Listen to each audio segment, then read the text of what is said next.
पाकिस्तान को deep state क्यों कहा जाता है? अनसीन पावर्स हैं, वो पाकिस्तान की हुकूमत उसको कंट्रोल कर रही हैं। पॉलिटिशियंस भी पाकिस्तान के ऐसे हैं कि उनके ऊपर ज़्यादा ट्रस्ट नहीं किया जा सकता। Quite the family oriented politician and not the nation oriented. Civilian बालादस्ती जो है ना, वो दुनिया के किसी भी मुल्क में बहुत ज़रूरी है। पैसा जो है ना सबसे बड़ी प्रॉब्लम है, and there is no question to ask. Very dangerous. पूछा ही ना जाए तो वो सबसे डेंजरस ये कंट्रोल करना है ना आपने deep. Only the few top general हैं, वही हमेशा पावर में है। इस चीज़ को कैसे रोका जाए? पार्लियामेंटेरियन कमेटी है, वो ही कंफर्म करे अपॉइंटमेंट को। अच्छा, वन मैन कंफर्मेशन ठीक नहीं है। एक प्राइम मिनिस्टर कंफर्म करे, ये ठीक नहीं। आपकी एबिलिटीज और आपका जो प्रोफाइल है पीछे, उसको चेक करना चाहिए। Intelligence agencies nerves of this country इंतहाई इंपॉर्टेंट डिपार्टमेंट्स हैं।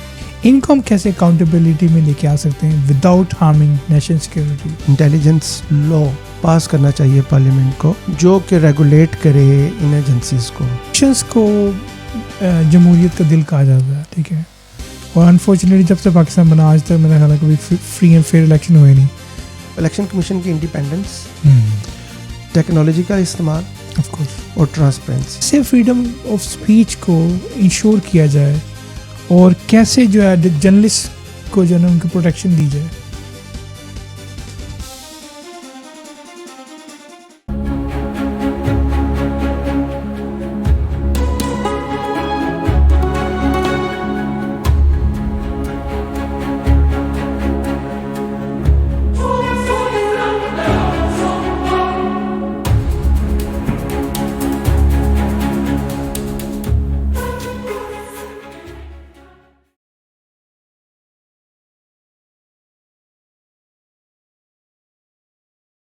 We keep hearing this term deep state, deep state, deep state.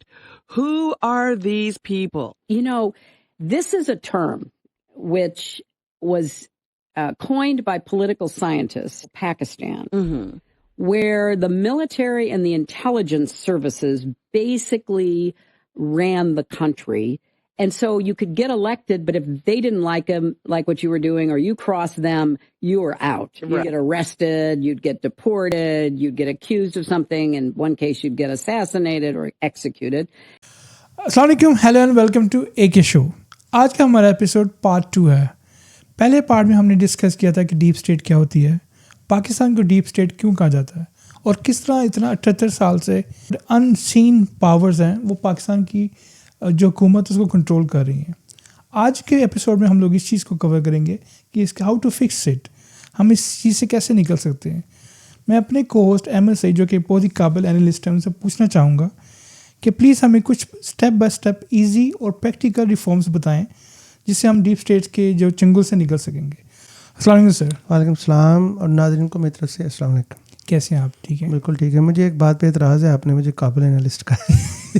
मेरी वी जस्ट लर्निंग, कोई भी काबिल नहीं है, हम जस्ट लर्न करें। जो फैक्ट्स हम ट्राई करते हैं पहुँचाएँ, वो हम चाहते हैं कि एविडेंस हो उनके पीछे हमारे पास। I think you been modest, मगर माशाल्लाह आपकी नहीं, इसमें काबिलियत वाला मसला नहीं है, कोशिश है।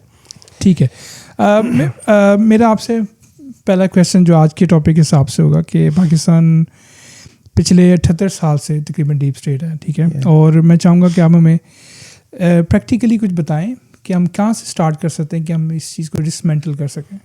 देखें, मसला ये है कि पाकिस्तान की ना एक अपनी सिचुएशन है, एक अपनी जियोग्राफिकल, पॉलिटिकल एंड एवरीथिंग जो पाकिस्तान के अराउंड कंट्रीज़ हैं, वो इतना इनसिक्योरिटी है पाकिस्तान को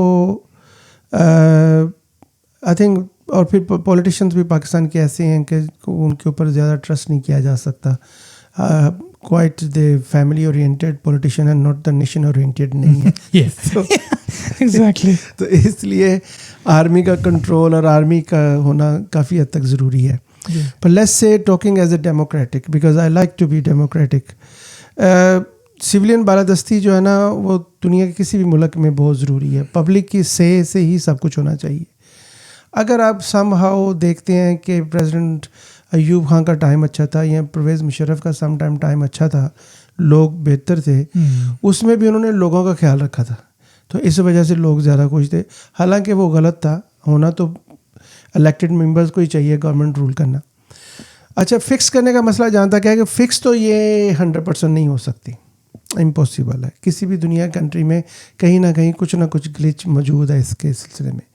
हाँ, जिन कंट्रीज़ में ये सिविलियन बालादस्ती ज़्यादा है वहाँ पे खुशहाली ज़्यादा है, क्योंकि ऑब्वियसली खुशहाली तभी आती है जब अकाउंटेबिलिटी होती है, अदल होता है। अच्छा, पाकिस्तान की जो सिचुएशन है ना, पाकिस्तान में let's say just to have in ideal position, ideal situation, हम चाहते हैं कि पाकिस्तान में भी ट्रू डेमोक्रेटिक कंट्री बन जाए पाकिस्तान एक, और जो पब्लिक है उसकी से हो। उसके लिए हमने कुछ तजवीज़ें रिसर्च की हैं। जैसे सबसे पहले ये स्टार्ट होता है सिविलियन बालादस्ती से जी, और सिविलियन बालादस्ती आती है पार्लियामेंट से, एक अनइलेक्टेड पार्लियामेंट से। ये जो आजकल की है ना, यहाँ से नहीं, इलेक्टेड फॉर्म 47 वाली पार्लियामेंट, इलेक्टेड पार्लियामेंट से जी। तो लेट्स से जस्ट एज्यूम के इसी पार्लियामेंट से हमने काम लेना है। ओबियसली करेगी तो पार्लियामेंट सबसे पहले, एक तजवीज़ें हैं, ये चंद एक पॉइंट्स हैं जो हमने लिखे हैं। सबसे पहले जो पार्लियामेंट है ना, ये एक लॉ पास करे जो नेशनल सिक्योरिटी एक्ट ओवरसाइट, जिसको बोले national security oversight act, okay, monitoring act, ठीक है। जो ये लॉ है, ये एक कमेटी कॉन्स्टिट्यूट करे जो कि जिसको हम बोल सकते हैं cross party parliamentarian committee on national security, cross party parliamentary committee on national security. अच्छा, इसमें से हर पार्टिसिपेंट्स जो हैं डिफरेंट, उनकी जितने भी उनके नंबर्स हैं उसके मुताबिक उनकी परसेंटेज से एक कमेटी काम कर दी जाए जी। इस एक्ट के तहत, जो कि हम नेशनल सिक्योरिटी ओवरसाइट एक्ट कह रहे हैं कि पार्लियामेंट पास करे, इस एक्ट के तहत जो डिफेंस एंड इंटेलिजेंस बजट्स हैं, सीक्रेट एक्सपेंडिचर्स हैं और जो नेशनल सिक्योरिटी डिसीजंस हैं, ये जो कमेटी है ये उसको मॉनिटर करे। इनको एम्पावर किया जाए कि जो बजट स्पेंड किया जाता है जो कि कॉन्फिडेंशियल है, इनकी एक्सेस होनी चाहिए उसके ऊपर। ये कोई नई चीज़ नहीं है, बड़े ममालिक में, इवन अमेरिका में भी जो सेनेट कमेटी है वो देखती है जो इनके जो सीए के जो इंटरनेशनल जो इनके बजट्स जो होते हैं, कॉन्फिडेंशियल एक्सपेंडिचर्स होते हैं, ब्लैक बुक उसको देखते हैं। जी बिल्कुल। अच्छा, जो असल में ये दहाइयों से जो पाकिस्तान डिफेंस बजट है ये अनटचेबल है। इसको कॉन्फिडेंशियलिटी की वजह से, क्लासिफाइड होने की वजह से इसको सीक्रेट रखा जाता है। ये आपको अलाउ करता है जो एक्टर्स हैं कि पूछ गिछ कोई नहीं है, उनकी इंटरनल अकाउंटेबिलिटी होगी, एक डिपार्टमेंट की इंटरनल अकाउंटेबिलिटी। मैं एक और बात करता हूँ, मेरी ज़रूरत तो नहीं है ऐसी बात करने की, पर मैं फिर भी कहता हूँ कि ये जो कमेटी है ये बल्कि उनकी जो जैसे उनका अपना जुडिशल सिस्टम है, उनका एक अपना, फ़र्ज़ करें इस्टेब्लिशमेंट है तो उनमें जो अपना सज़ा जज़ा का निज़ाम उनका अपना है। उसमें भी वो जो लोग पकड़े जाते हैं ट्रीज़न वगैरह में, वो एक्सपोज होने चाहिए इस कमेटी के साथ। जो इंटरनल उनका सिस्टम है, जो करप्शन का सिस्टम है या कुछ भी है, ये सब कुछ इस कमेटी को पता होना चाहिए कि ये कैसे सजा दी, कोर्ट मार्शल वगैरह होते हैं। हाँ, लेकिन वो भी इस कमेटी के कंट्रोल में होना चाहिए, जजा सजा कैसे दी जा रही है। सही। ओबियसली ये कॉन्फिडेंशियल है, क्लासिफाइड है, चंद लोगों की एक्सेस होनी चाहिए जो टॉप इस कमेटी के। जो सिविलियन बालादस्ती का मतलब है कि जो पार्लियामेंट कमेटी है, पार्लियामेंट की कमेटी है, वही मॉनिटर करे इसको। तो बजट से स्टार्ट करें, ठीक है।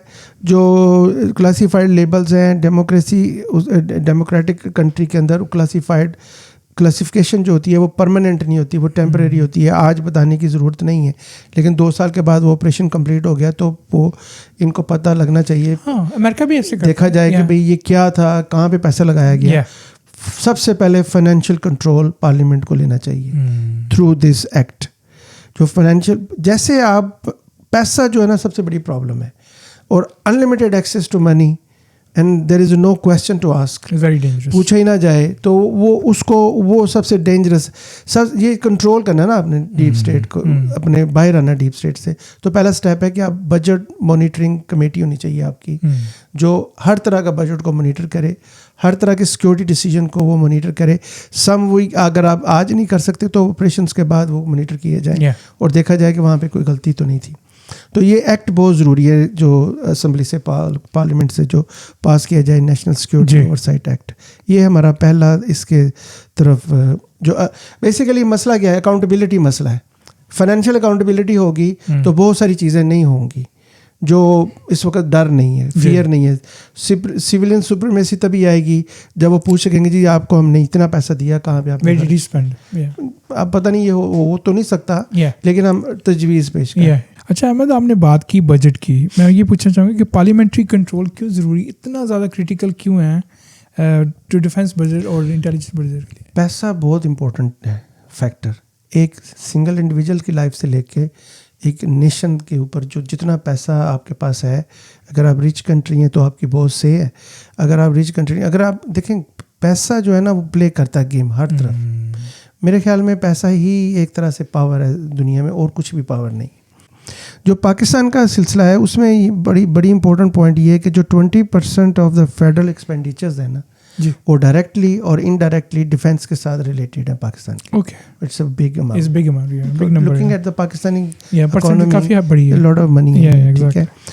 जबकि अब आप देखें और इसकी कोई ट्रायल नहीं, और जो ऑडिट ट्रेल है वो बड़ी वीक है, वो बड़ी ट्रांसपेरेंट नहीं है, लिमिटेड है। बाज़ एरियाज़ जो वो हिडन रखे जाते हैं क्लासीफाइड करके कि जी सिविलियंस को नहीं बताया जा सकता सिक्योरिटी रीजन की वजह से।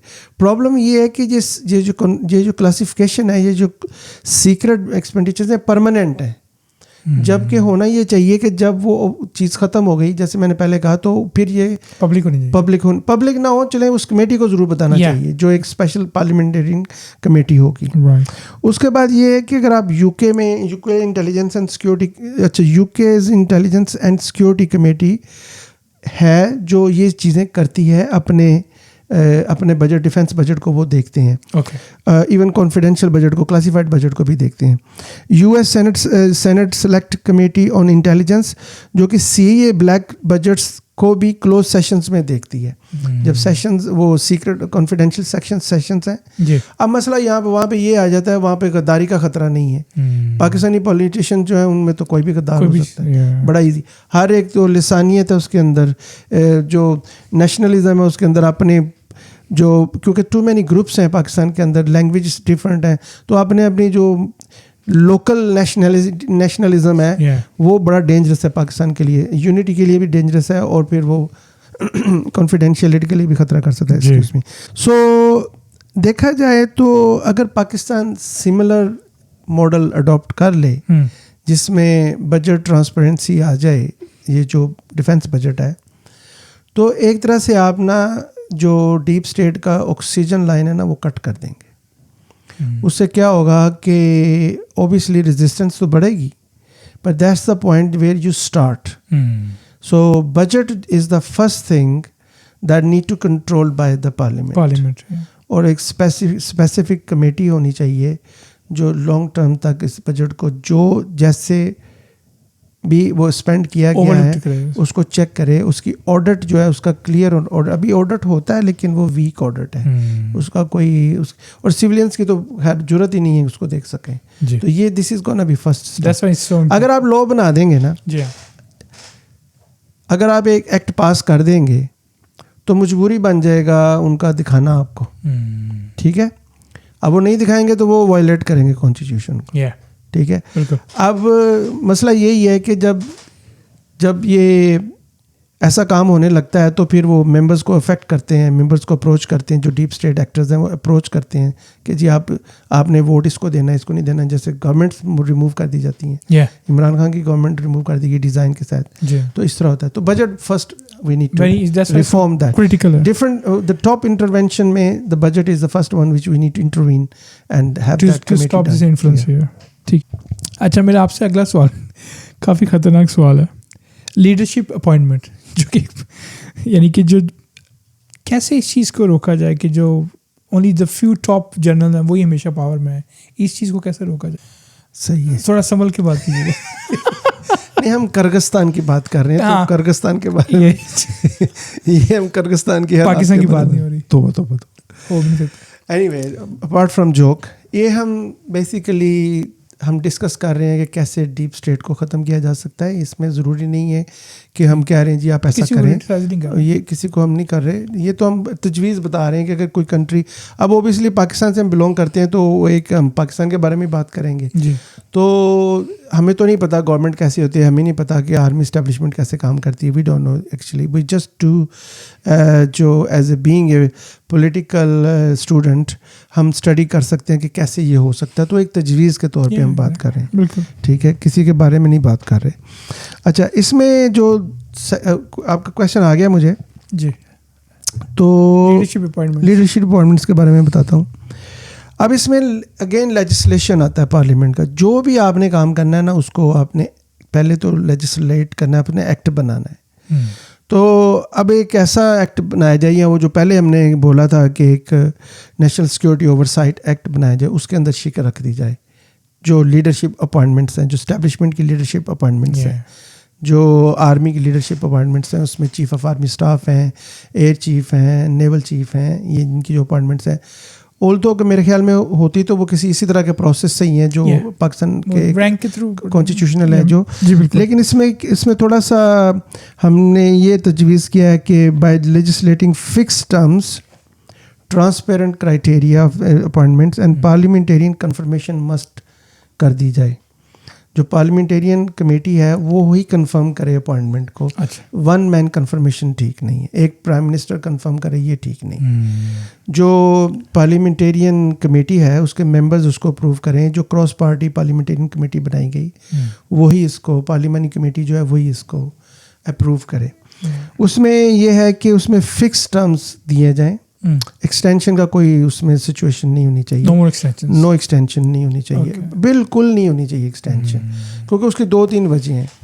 एक तो ये है कि वो जब आप अपनी सर्व कर लेते हैं आप, तो दूसरों का राइट जो है ना वो तल्फ नहीं होना चाहिए। जो सेकंड इन कमांड में वेट कर रहे हैं आपकी जगह लेने के लिए, उनका राइट नहीं जाना चाहिए, उनका हक है कि उन्होंने भी सर्व किया आपकी तरह। दूसरी बात ये है कि it is very senior post, जो भी ये 3-4 पौधे हैं, तो इसमें जो चेंजेस बहुत ज़रूरी हैं ताकि वो जो प्रोग्रेस है, जो वो एक तो वो सबसे बड़ी बात ये है कि वो जो उसकी ट्रांसपेरेंसी है वो कायम रहे उस ओहदे की, और दूसरा ये है कि जो नई सोच आएगी वो शायद अगर आप अच्छा परफॉर्म नहीं कर रहे तो वो नई चीज़ लेके आएंगे, बेटर एडजस्टमेंट करेंगे। तो 3 जो भी आपका टाइम है, साल, 2 साल, 3 साल, 5 साल, उसके बाद एक्सटेंशन का कोई पार्लियामेंट लॉ ही बना दे कि एक्सटेंशन हो नहीं सकती, ठीक है। उसके बाद इसमें यह है कि अभी जो वहाँ पे देखें ना, उसमें जो अभी अपॉइंटमेंट्स होती हैं वो प्राइम मिनिस्टर को समरी जाती है और वो क्या कर देता है, जबकि ये बहुत ही प्राइम मिनिस्टर ना नहीं कर सकता, कर तो सकता है पर इस तरह के प्राइम मिनिस्टर तो ना नहीं कर सकते, इतनी जरूरत नहीं करते या इस तरह के प्राइम मिनिस्टर नहीं कर सकते। अगर वाकई इलेक्टेड प्राइम मिनिस्टर होगा तो वो कहेगा जी ऐसे नहीं कर लें, ऐसे कर लें, जैसे जिसने किया था वैसे वो जेल में है लेकिन वो वाकई सिविल सुप्रीमेसी का एक हिस्सा था वो चीज़। अच्छा, टिनोर में आ गया जी फिक्स्ड 5 years और 3 years जो उसका टेन्योर होना चाहिए, और पार्लियामेंट कंफर्मेशन लाजमी चाहिए उसके लिए।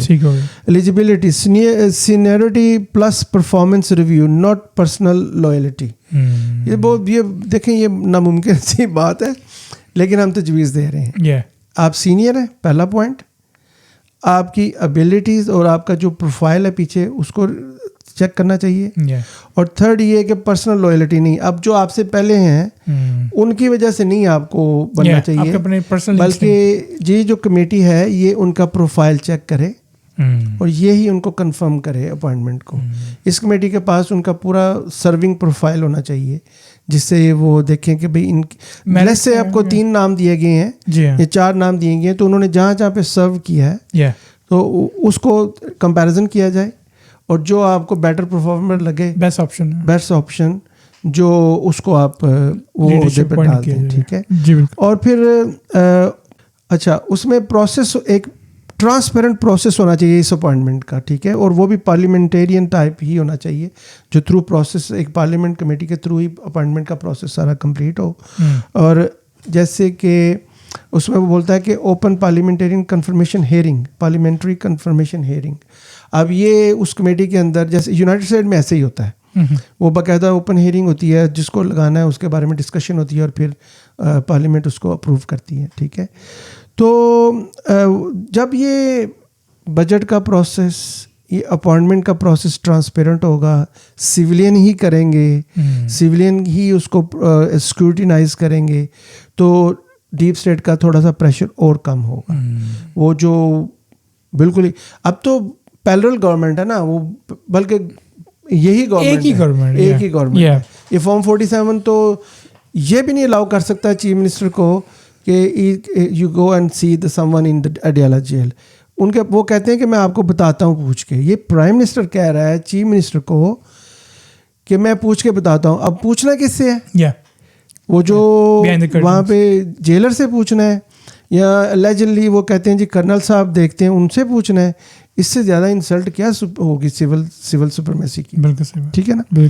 तो ये चीज़ें जो है ना, बजट और अपॉइंटमेंट्स ये थ्रू द पार्लियामेंट होनी चाहिए। अच्छा, मेरा आगे आपसे अगला सवाल ये है कि इंटेलिजेंस एजेंसीज, इनको कहते हैं कि नर्व्स ऑफ दिस कंट्री, यानी कि इंतहाई इम्पोर्टेंट डिपार्टमेंट्स हैं, इनको हम कैसे अकाउंटेबिलिटी में लेके आ सकते हैं विदाउट हार्मिंग नेशनल सिक्योरिटी? असल में ये जो भी एजेंसीज़ हैं, जो इंटेलिजेंस एजेंसीज़ हैं, ये बहुत की रोल प्ले करती हैं आपकी वतन की सिक्योरिटी के लिए, internal and external both way पे।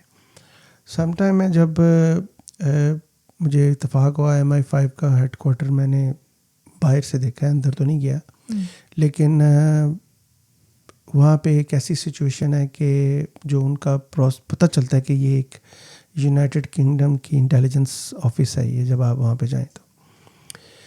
अच्छा, इसके लिए मैं समझता हूँ जो पाकिस्तान की सिचुएशन के ऊपर हम बात कर रहे हैं, तो इसके लिए ये है कि एक नेशनल इंटेलिजेंस लॉ पास करना चाहिए पार्लियामेंट को, जो कि रेगुलेट करे इन एजेंसीज़ को, जो भी एजेंसीज इन्वॉल्व हैं इंटेलिजेंस में या इस तरह के कामों में, ठीक है। इसमें यह है कि ये जो लॉ है ये क्लियरली डिफाइन करे उनकी पावर्स, उनकी लिमिट्स एंड उनका जो मैकेनिज़्म है इन एजेंसीज़ का, जो भी हैं गवर्नमेंट की इस तरह की एजेंसीज़, उनको डिफ़ाइन करे वेरी क्लियरली, उनको बताए कि कहाँ तक आप जा सकते हैं, क्या आपका रूल्स हैं, कहाँ तक आपने फॉलो करना। Everything should B regulated by the parliament in national intelligence law। अच्छा, अब ये जो एक परमानेंट इंटेलिजेंस ओवरसाइट कमीशन, ये इंटेलिजेंस लॉ जो है ना, ये कंपोज करेगा एक परमानेंट इंटेलिजेंस ओवरसाइट कमीशन, जिसको हम बोल सकते हैं IOC जी। तो ये एक स्मॉल सिक्योर बॉडी बना दे जो कि बेस्ड हो रिटायर्ड जजेस पे, वेटेड पार्लियामेंटेरियंस पे, जो अथेंटिकेट किस्म के पार्लियामेंटेरियन है जी। और उसके अलावा इसमें सिक्योरिटी एक्सपर्ट्स भी शामिल किए जाएं, जो वहाँ से ना आए, जो इन अदारों में काम करते हैं वहाँ से ना हो, जो इंडिपेंडेंट सिक्योरिटी एक्सपर्ट्स हैं। तो ये जो हम कह रहे हैं कि परमानेंट इंटेलिजेंस ओवरसाइट कमीशन है, जो इसके जो मेंबर्स हैं वो रिटायर्ड जजेस होंगे, वेटेड MPs होंगे, जो कि स्क्रूटिनाइज्ड MPs होंगे, जो पूरी तरह चेक्स के बाद MPs सेलेक्ट किए जाएंगे जी। सिक्योरिटी एक्सपर्ट वो क्या करेंगे, excuse me, in this intelligence agency, जितनी भी इंटेलिजेंस एजेंसीज आपके काम करती हैं किसी भी कंट्री में। अच्छा सॉरी, मैं पहले एक बात बता दूं कि ये जो मैं लॉ बता रहा हूँ ये ऑलरेडी कनाडा और साउथ अफ्रीका में है। अच्छा, ये ऑलरेडी इन कंट्रीज़ में प्रैक्टिस किया जाता है, वो इंटेलिजेंस सर्विसेज को रेगुलेट करते हैं ये लॉज जो है। तो वो क्या करता है कि इसको क्या काम है कि legal audit of operations domestic and international, ये की है इसकी।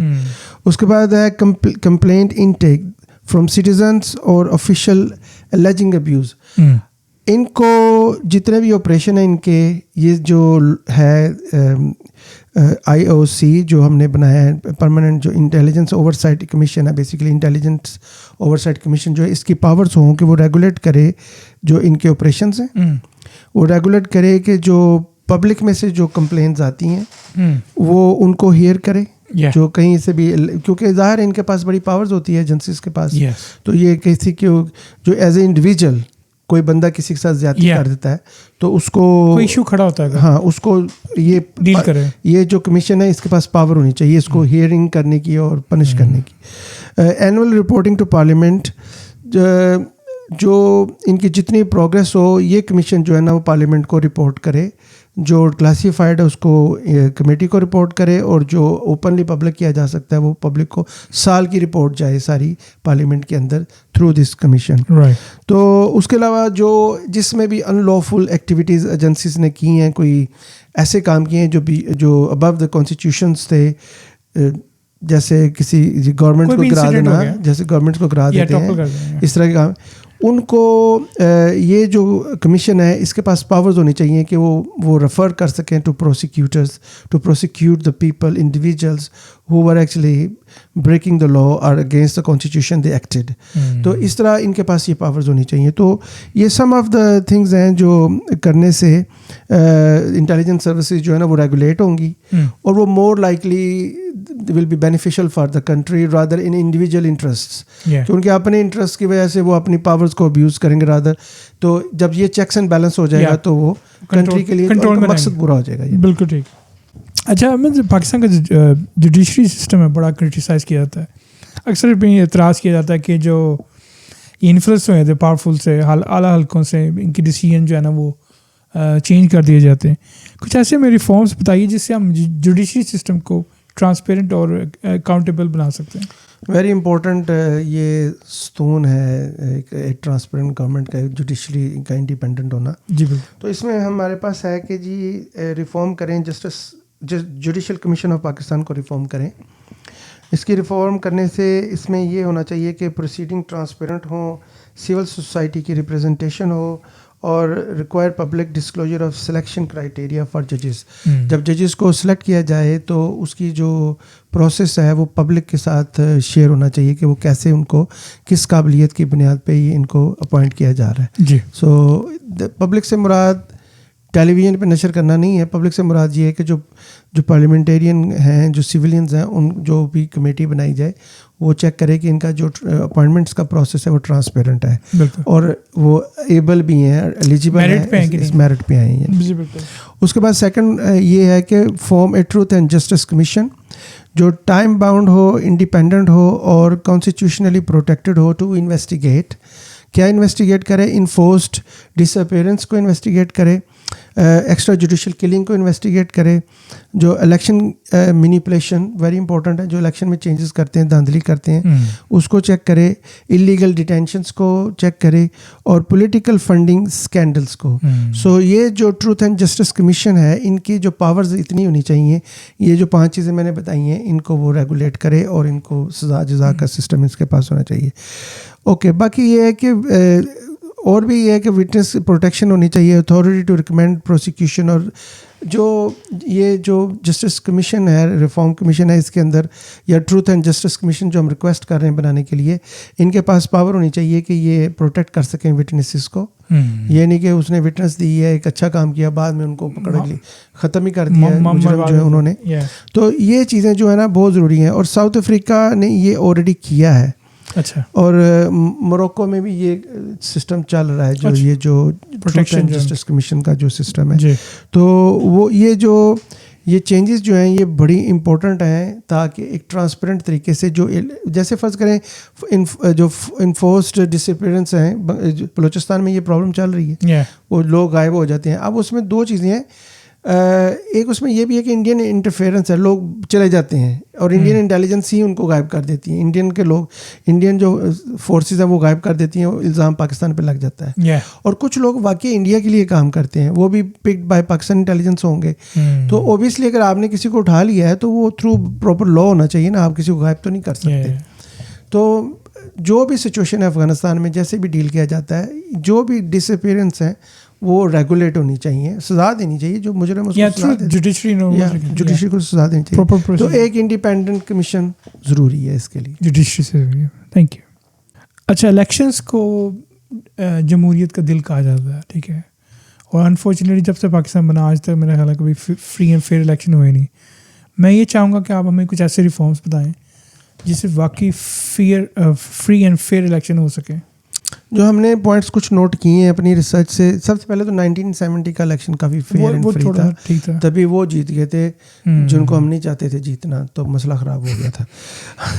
आप दोबारा चाहते हैं सेम चीज़ होना, मुल्क ही टूट गया, और अपने लोगों की वजह से टूटा है, मुल्क टूटा है। एनीवे, जो है इसमें इलेक्शन के लिए ना 3 चीज़ें बड़ी इंपॉर्टेंट हैं। जो इलेक्शन कमीशन की इंडिपेंडेंस, टेक्नोलॉजी का इस्तेमाल ऑफ कोर्स, और transparency. When you use the technology, transparency आएगी उसके ऊपर, ठीक है। तो हम स्टार्ट करते हैं independent. Make the election commission of Pakistan fully autonomous constitutional body, financially insulated from executive influence. या अब मसला ये है कि है तो ऐसा ही, अभी भी ऐसा ही है, जैसे ये लिखा है ना कि जी ऐसा होना चाहिए independent and autonomous body and ये वो।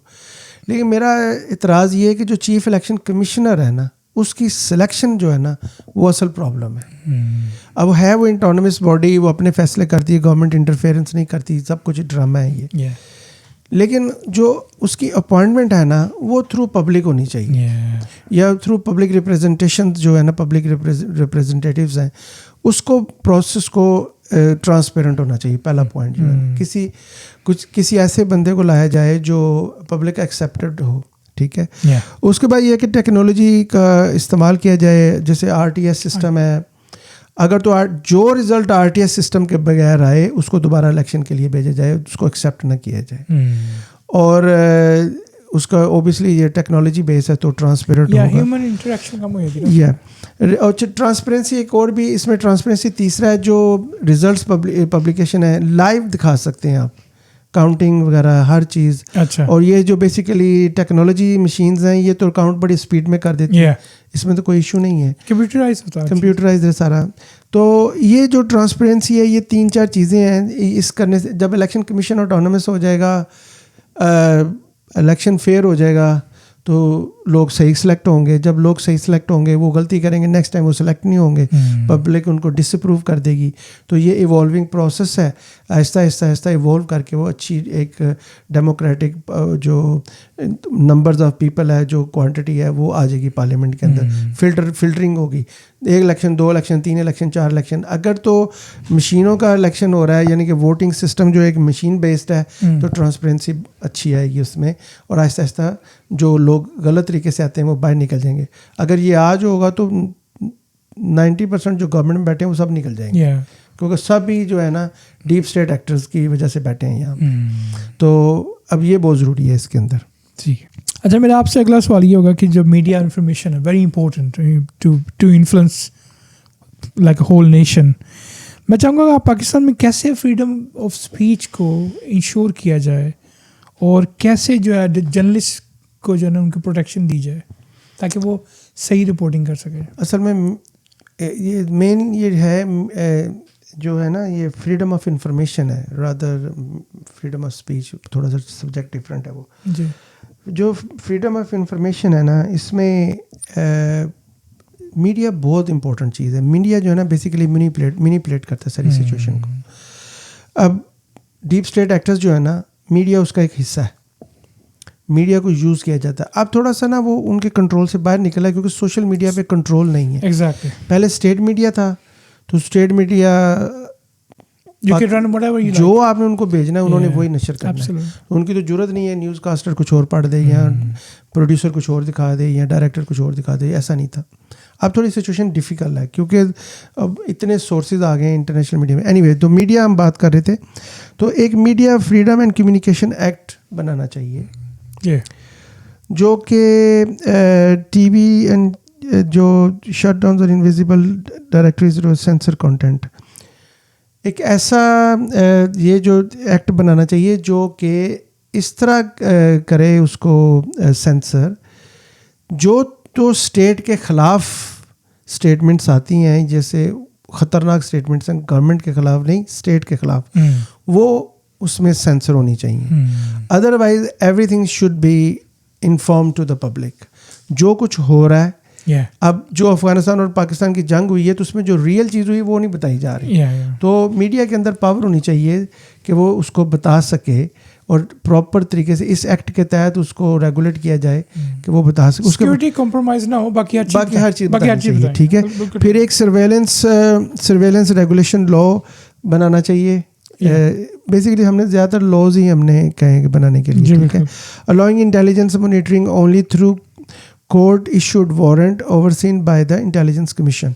अब ये सर्वेलेंस रेगुलेशन लॉ बहुत ज़रूरी है इसको कवर करने के लिए, मीडिया के एरिया को कवर करने के लिए.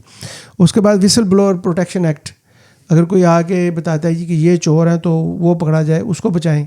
इसके लिए विसल ब्लोअर प्रोटेक्शन एक्ट एक बनाएं. और इसमें स्पेशली ये बहुत ज़रूरी है विसल ब्लोइंग प्रोटेक्शन एक्ट, क्योंकि जर्नलिस्ट हैं, इनसाइडर्स हैं, ऑफिशियल्स हैं, इनको इम्यूनिटी मिलनी चाहिए. इस तरह के अगर कोई आके बयान देता है तो उसको प्रोटेक्ट करना चाहिए. जैसे मोस्टली वेस्टर्न कंट्रीज़ में आइडेंटिटी रिप्लेस कर दी जाती है. इवन इंडिया में भी होता है ये कि अगर किसी ने कंट्री के लिए कोई इतना बड़ा रिस्क ले लिया है तो फिर वो उसकी आइडेंटिटी चेंज कर दी जाती है. वो एक डिफरेंट नाम से, डिफरेंट पासपोर्ट से, डिफरेंट जगह पे वो रह रहा होता है. तो ये चीज़ होनी चाहिए इसके अंदर कि विसल ब्लोअर को, जैसे आप विसल ब्लोअर को रिवॉर्ड और प्रोटेक्शन देना शुरू करेंगे तो बहुत सारी चीज़ें बाहर आना शुरू हो जाएंगी. तो ये भी एक टेक्निक है उसको ट्रांसपेरेंट करने के लिए. ज़बरदस्त. अच्छा अहमद, जो ये मिलिट्री जो उनकी कमर्शियल एम्पायर है, यानी कि वो एक पॉरिश से लेके वो प्रॉपर्टी तक उनकी इन्वॉल्वमेंट है, बिजनेस हैं मिलिट्री आर्मी के और मिलिट्री की इन्वॉल्वमेंट है, तो कैसे डेमोक्रेसी को एग्जिस्ट कर सकती है? इतनी डोमिनेंस, इतनी पावरफुल एक डिपार्टमेंट है उसके साथ. जनरली ये होता है कि जो मिलिट्री का काम डिफेंस करना है, और अगर वो डिफेंस रिलेटेड चीज़ें बनाते हैं और उनको सेल करते हैं तो वो गलत नहीं है. वो उनका एक रिलेटेड बिजनेस है उनके काम के. वेपन्स बनाने, ये टेक्नोलॉजी जो डिफेंस टेक्नोलॉजी है उसको एक्सपेंड करना, उसको सेल करना. जो कंट्री बाय करना चाहते हैं, आप एयरक्राफ्ट बना सकते हैं, फाइटर जेट्स बना सकते हैं, वो आप सेल कर सकते हैं. तो that is something very in line with their business and industries army के. लेकिन अनफॉर्चुनेटली ये पाकिस्तान में नहीं है, इजिप्ट में भी है, तुर्की में भी है. अभी तक वो दोनों कंट्री स्ट्रगल कर रहे हैं कि जो उनके जो आर्मी के जो बिजनेसेस हैं, ठीक है, वो जो बेसिकली वेरी सरप्राइज कि इतना बजट भी है और उसके बावजूद इतने बिजनेसेस हैं, लिस्ट है बिजनेसेस की. ठीक है. तो वो रादर के वो डिफेंस पे जो लोग हैं वो बिजनेस करना शुरू कर देंगे तो वो तो बिल्कुल ही लाइन सेट गया ना, बिल्कुल ही कम्प्लीटली चेंज है, डाइवर्जन है बिल्कुल. तो उसमें ये है कि ये जो बिज़नेस है बेसिकली इन्होंने उनको एक इतनी पावर दे दी है कि वो बाय इटसेल्फ एक इकोनॉमी, अपनी सेपरेट इकोनॉमी है उनकी, पैरेलल रन करती है कंट्री की इकोनॉमी के साथ. Anyway, conducting an independent financial audit of all military on enterprises.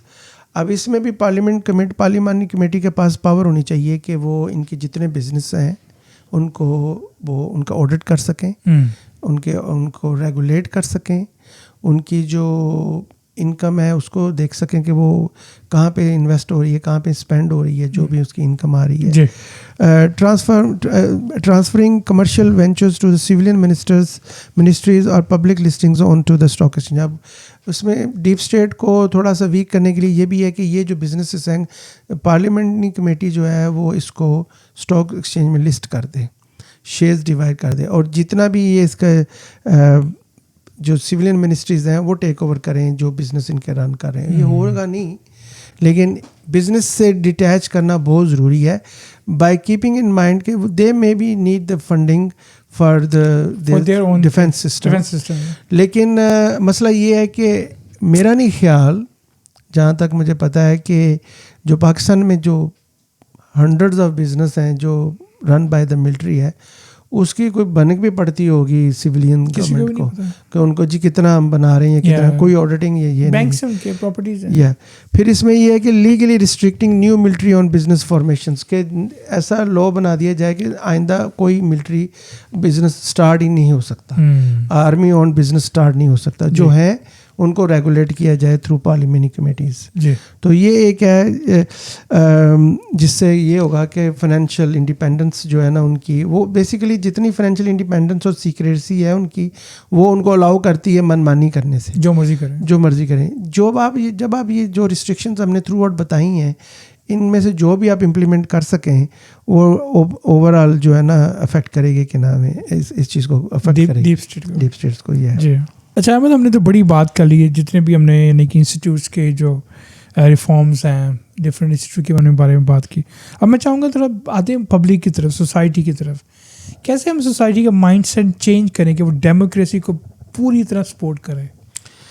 आपकी डीप स्टेट के स्ट्रॉन्ग होने का ना एक रीज़न ये भी है कि आपकी जो पब्लिक है वो इतनी नॉलेजेबल ही नहीं है कि उनके राइट्स क्या हैं, सिटीज़न राइट्स क्या हैं, या उनको इतना अपनी ज़िंदगी को सर्वाइवर में करने के लिए इतना मुश्किलों में डाल दिया गया है कि ये तो उनकी सोच से भी बाहर चीज़ जो हम बात कर रहे हैं, कि वो बेचारे दिन रात काम करते हैं अपने बच्चों को पालने के लिए, और उनके पास इतना नॉलेज ही नहीं है कि वो सिटीज़न राइट्स को अंडरस्टैंड कर सकें, या मोरालिटी जो है, जो गवर्नमेंट में मोरालिटी एथिक्स होने चाहिए उसके बारे में उनके पास सोचने का टाइम हो।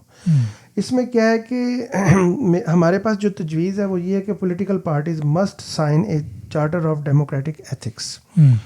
इसका मतलब ये है कि जो पावरफुल पार्टीज़ हैं या ज़्यादा इन्फ्लुएंसर हैं, वो आर्मी को, इस्टेब्लिशमेंट को कभी भी यूज़ ना करें रिवेंज लेने के लिए दूसरी पार्टी के या पब्लिक के ख़िलाफ़। तो ये चार्टर ऑफ एथिक्स जो है ना साइन करना चाहिए तमाम पार्टियों को, रिगार्डलेस उसका एक मेंबर है, रिगार्डलेस उसका कोई भी मेंबर पार्लियामेंट में नहीं है, उसको फिर भी राइट ऑन उस चार्टर का हिस्सा होना चाहिए कि कभी भी इसको इस्तेमाल नहीं किया जाएगा इस्टेब्लिशमेंट को किसी के ख़िलाफ़ पर्सनल रिवेंज और इवन पार्टी रिवेंज लेने के लिए। तो ये मैं बात कर रहा हूँ अब सिविलियन की, सिविलियन को क्या करना है। अच्छा, दूसरा ये है कि सिविक एजुकेशन शुड बी री introduced in the school, teaching the constitution, parliament. जो कॉन्स्टिट्यूशनल इंफॉर्मेशन है ना, जैसे आइन क्या है, गवर्नमेंट कैसे रन की जाती है, प्राइमरी स्कूल लेवल से इसको स्टार्ट करना चाहिए ताकि बच्चों को पता हो कि इसका क्या मतलब है।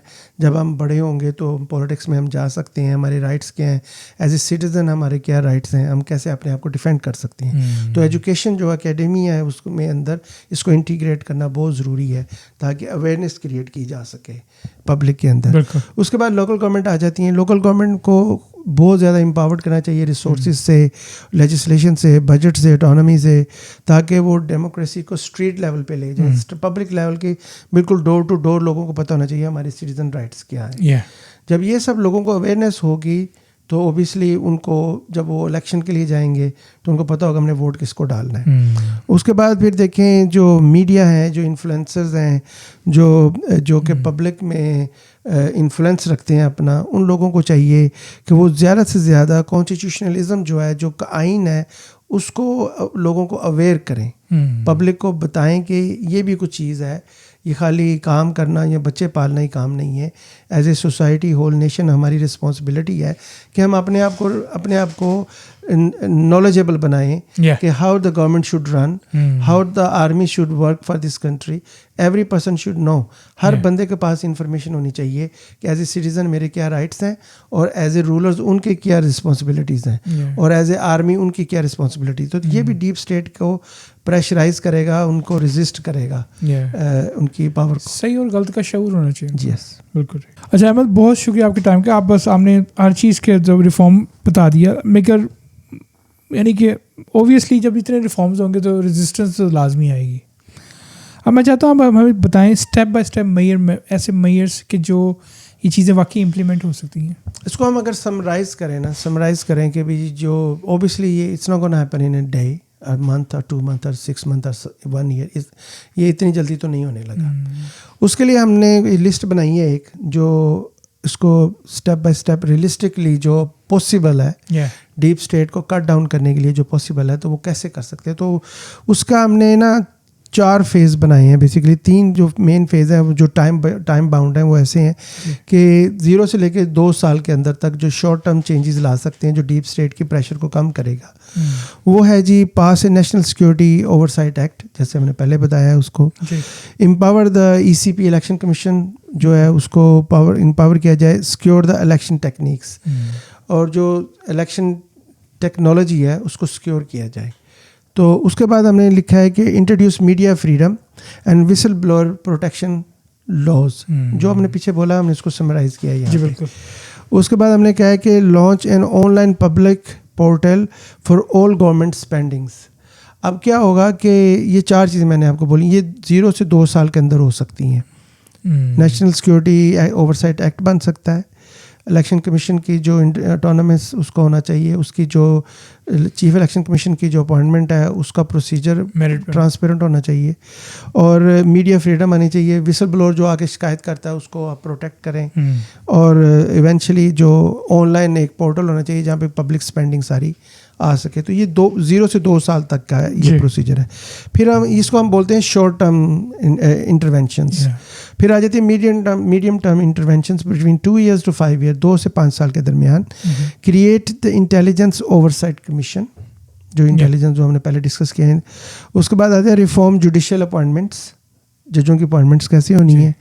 फिर begin military businesses, diverting military businesses में मिलिट्री के जो बिजनेसेस हैं उनके बारे में छानबीन या उनको डाइवर्ट करना या उसको ज़ाहिर पब्लिक लिस्ट करना, ये वह सारी चीज़ें जो है ना ये हो सकती हैं 2 से 5 साल के दरमियान।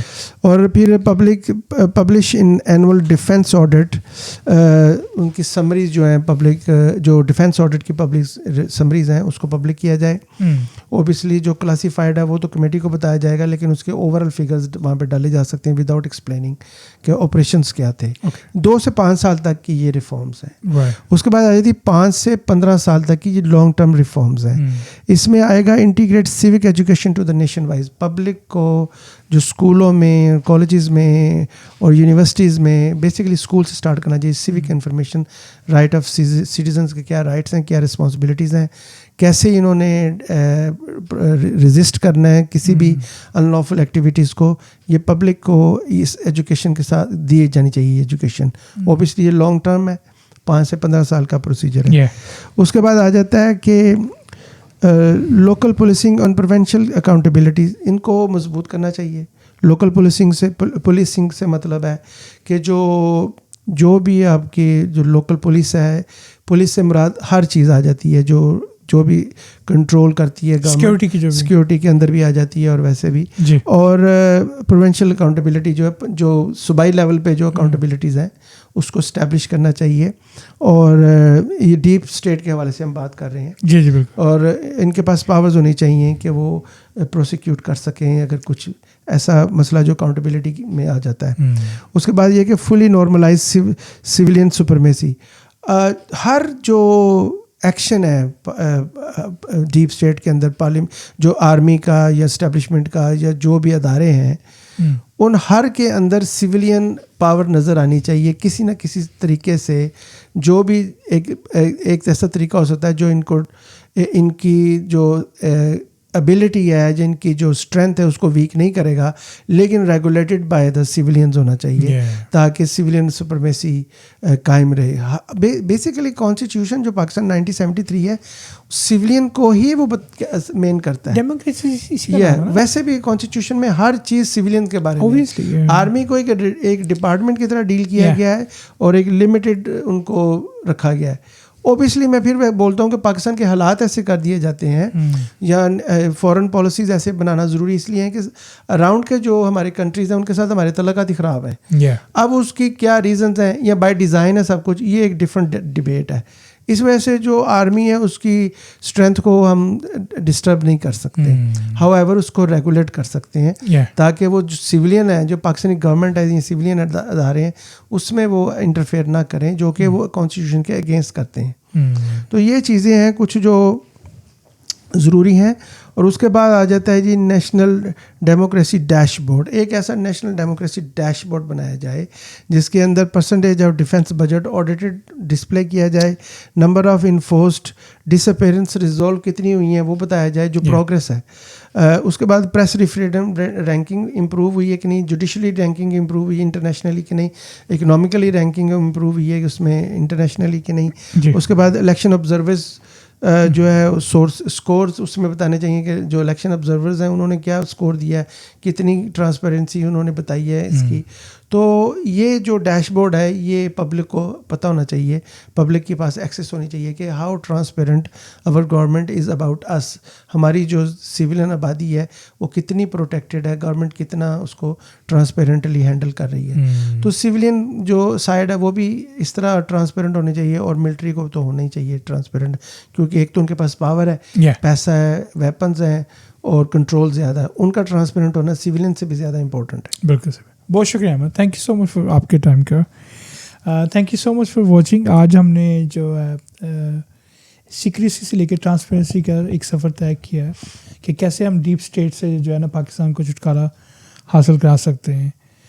डेफिनेटली इसमें वक्त लगेगा, लेकिन ये जो आज अहमद ने बातें की वो सारी रिफॉर्म्स थे जिन पे अगर काम किया जाए तो काफ़ी सारा फ़र्क पड़ सकता है। Thank you so much for watching. अल्लाह हाफिज़।